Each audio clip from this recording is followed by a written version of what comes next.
Hello again, welcome back to the Telltale channel. Today's story is Thomas and the Lighthouse. Be sure to pay close attention to the story and watch it all the way to the end for the quiz and fun facts, and remember to help the channel grow by subscribing for free.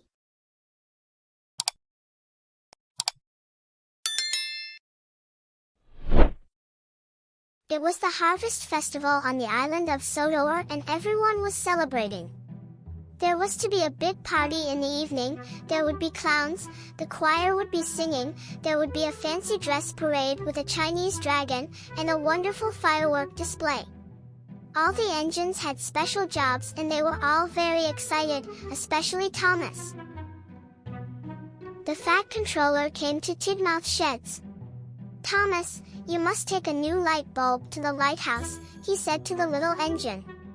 "Yes, sir," Thomas tooted happily. The Fat Controller told Thomas that the light bulb had to reach the lighthouse before dark, so that ships at sea could find their way to Sodor safely. "The light bulb will break easily," the Fat Controller warned Thomas. "You must go slowly and carefully." So Thomas puffed away to the warehouse. Thomas collected the light bulb from the warehouse, then he set off along the track, moving slowly and carefully, just as the Fat Controller had told him, even though he was very excited about the party. He slowed at every bend, and chuffed carefully through every junction. Thomas stopped at a signal. Emily was there, she was pulling the merry-go-round behind her. Emily was excited about the party too. "The fireworks are going to start when it gets dark," she peeped. Thomas hoped he would be back in time to see the fireworks. He loved to watch firework displays. The lighthouse was on the far side of the island of Sodor, a long way away.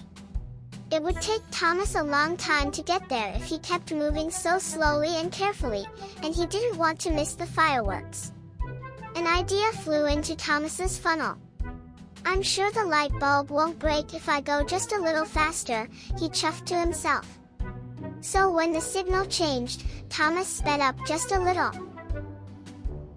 At the water tower, he saw James, who was pulling trucks full of fireworks. "This is going to be the biggest firework party ever," James whistled happily. Thomas became even more excited about the fireworks. "I'm sure I can go just a little faster," he chuffed. He sped up, just a little more. The bulb began to rattle and shake on Thomas's flatbed trailer. Just then Henry huffed past, pulling swings and a seesaw, which were covered with a big sheet.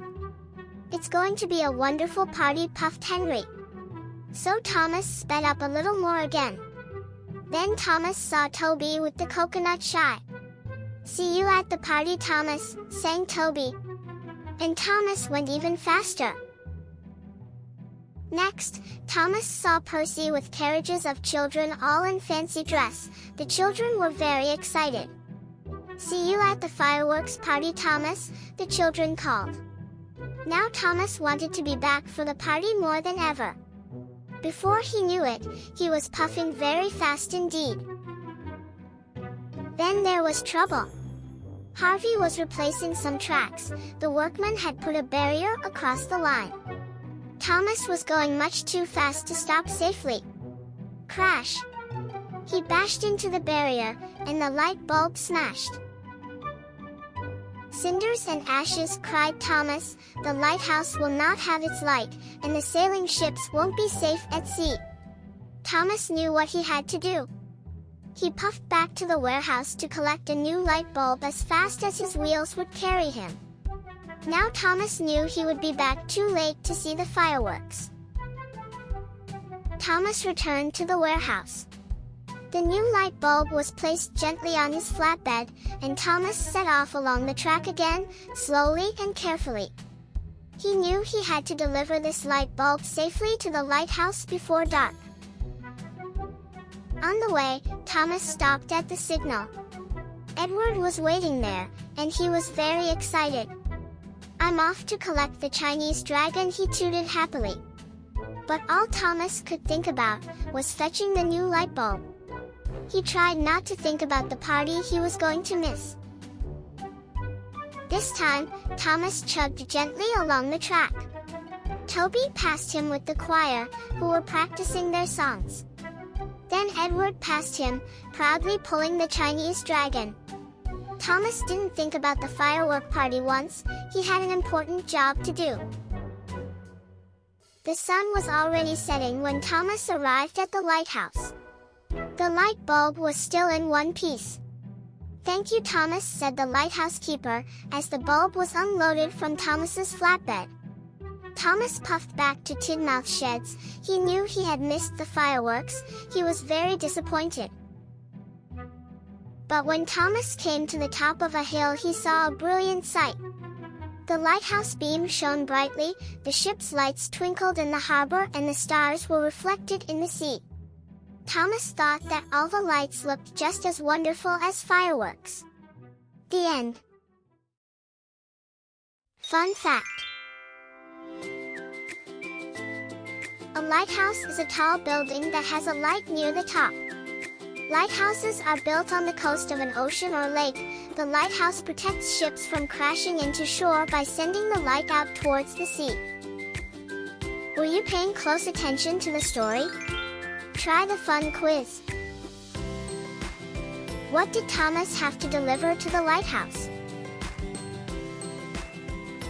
The answer is a light bulb. What did Henry deliver to the carnival? The answer is swings and a seesaw. Who delivered the Chinese dragon to the carnival? The answer is Edward. Fun fact: fireworks date back to the 7th century and originated in China.